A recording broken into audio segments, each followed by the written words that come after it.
ما بعد اعوذ باللہ من الشیطان الرجیم بسم اللہ الرحمن الرحیم وَإِن كَانَ طَائِفَةٌ مِّنكُمْ آمَنُوا بِالَّذِي أُرْسِلْتُ بِهِ وَطَائِفَةٌ لَّمْ يُؤْمِنُوا فَاصْبِرُوا حَتَّى يَحْكُمَ اللَّهُ بَيْنَنَا وَهُوَ خَيْرُ الْحَاكِمِينَ۔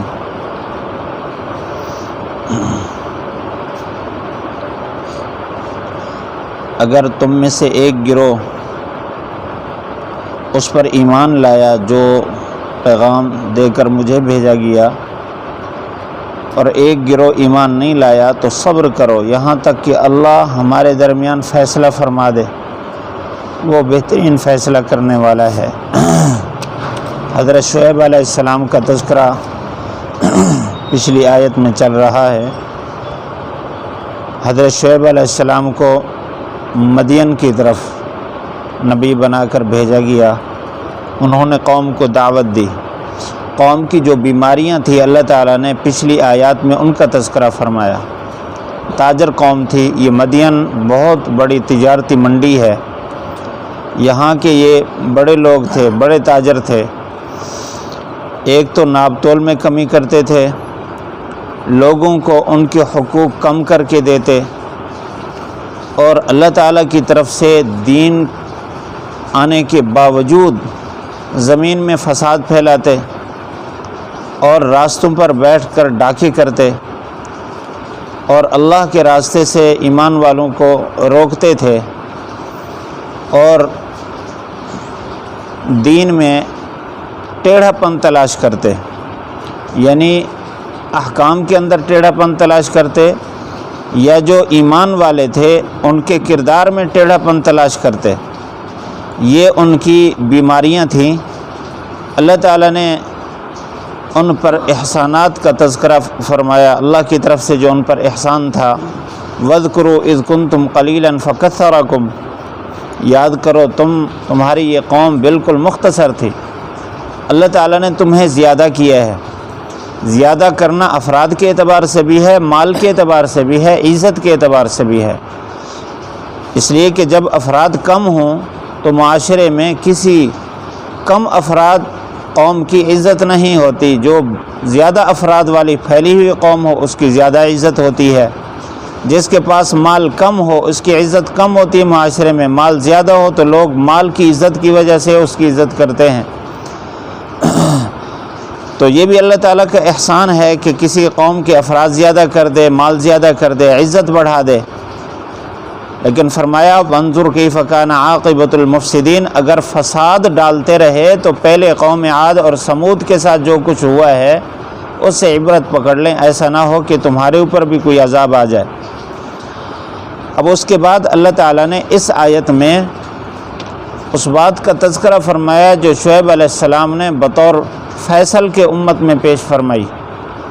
یہ بات فرمائی کہ تمہاری کامیابی تب ہے جب تم 100% دین میں آ جاؤ، 100% اس پیغام کو قبول کر لو جو میں تمہارے پاس لے کر آیا ہوں۔ وَإِن كَانَ طَائِفَةٌ مِّنكُمْ آمَنُوا بِالَّذِي أُرْسِلْتُ بِهِ، اگر صرف ایک گروہ ایمان لے آئے اور ایک گروہ کفر میں رہے، وَطَائِفَةٌ لَّمْ يُؤْمِنُوا، پھر بھی تم عذاب سے نہیں بچ سکتے۔ عذاب سے تب بچ سکتے ہو جب 100% تم دین پر آ جاؤ۔ مفسرین فرماتے ہیں علامہ آلوسی رحمۃ اللہ علیہ کہ منکم کے خطاب میں 3 احتمال ہیں۔ پہلا احتمال یہ ہے کہ یہ کافروں کا خطاب ہے۔ فرمایا کہ تمہارے آدھے لوگ تو ایمان لے آئے اور آدھے لوگ ابھی ایمان نہیں لائے، ابھی کفر پر ہیں، تو جب تک تم سارے کے سارے جو کفر پر ہو وہ بھی ایمان میں داخل نہ ہو جائیں اس وقت تک تم امن میں نہیں ہو اللہ کے عذاب سے اور اسی پکڑ سے۔ اور ایک احتمال یہ ہے کہ منکم کا خطاب ایمان والوں کو ہے، تو اس صورت میں مطلب یہ ہوگا کہ ایمان والوں کی ذمہ داری ہے کہ وہ ان لوگوں کو بھی دین پر لے آئیں اور ان کو بھی اسلام کے لیے اور شعیب علیہ السلام پر کلمہ پڑھنے کے لیے دعوت دیں اور ان کو مجبور کریں اس بات پر کہ وہ بھی اسلام قبول کریں، ورنہ جو فساد جس فساد کی بنیاد پر پہلی قومیں ساری کی ساری ہلاک ہوئی ہیں، اگر ایک فرد بھی تمہارے اندر ایسا پایا گیا جو بے دینی پھیلا رہا ہو، اس کی نحوست پوری قوم پر ہوگی اور اللہ کا عذاب سب پر آئے گا۔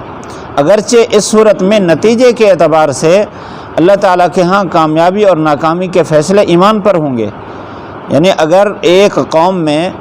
50% لوگ ایمان پر ہیں اور 50% لوگ کفر پر ہیں، اور جو کفر پر ہیں وہ فساد پھیلا رہے ہیں، ناپ تول میں کمی کر رہے ہیں، لوگوں کے حقوق کھا رہے ہیں اور دین کی مخالفت کر رہے ہیں اور اس میں ٹیڑھا پن تلاش کر رہے ہیں، ایسی صورت میں اللہ تعالیٰ کا عذاب آئے گا۔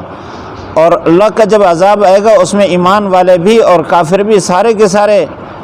برابر ہوں گے، لیکن جب دنیا سے رخصت ہوں گے آخرت میں پھر ایمان والے نجات پا جائیں گے اور جو کافر ہوں گے وہ اللہ تعالیٰ کی پکڑ میں آئیں گے۔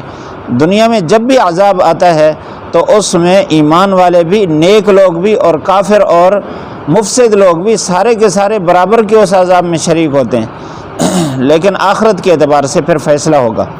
اس پر مفسرین نے ایک بات لکھی کہ جب کسی قوم پر عذاب آتا ہے ان کے گناہوں کی وجہ سے،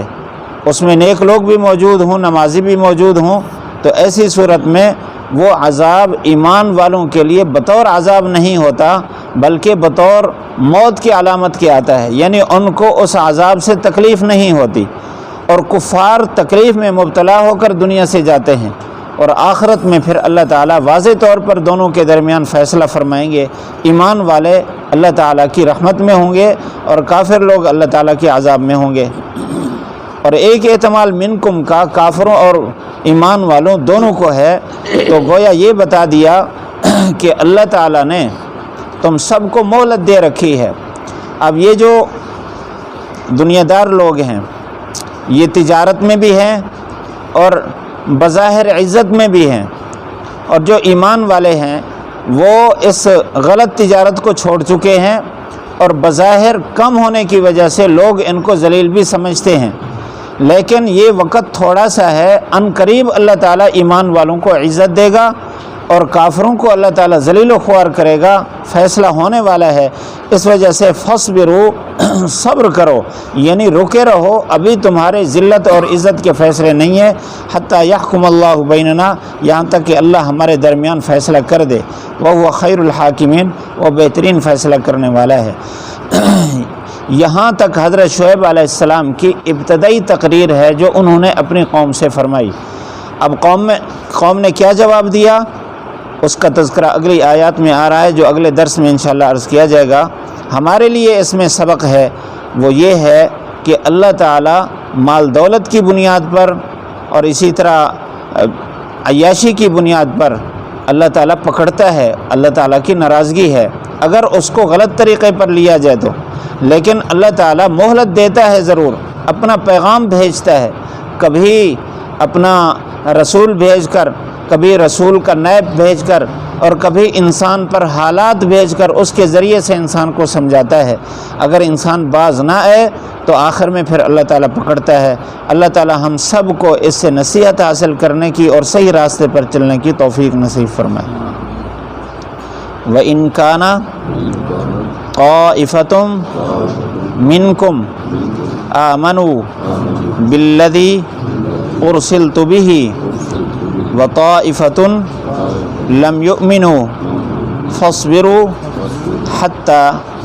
يَحْكُمَ اللَّهُ بَيْنَنَا وَهُوَ خَيْرُ الْحَاكِمِينَ۔ وَإِن كَانَ، اگر ہو، طَائِفَةٌ ایک گروہ، منکم تم میں سے، آمنوا ایمان لانے والا، بالذی اس پر، ارسلت بہ جو پیغام دے کر مجھے بھیجا گیا، وطائفتن اور ایک گروہ ایسا ہو، لم یؤمنوا جو ایمان نہ لائے، فاصبروا تو رکے رہو، صبر کرو، حتی یحکم اللہ یہاں تک کہ اللہ تعالیٰ فیصلہ فرما دے، بیننا ہمارے درمیان، وہو خیر الحاکمین وہ فیصلہ کرنے والوں میں سے سب سے بہتر فیصلہ کرنے والا ہے۔ اعلان سن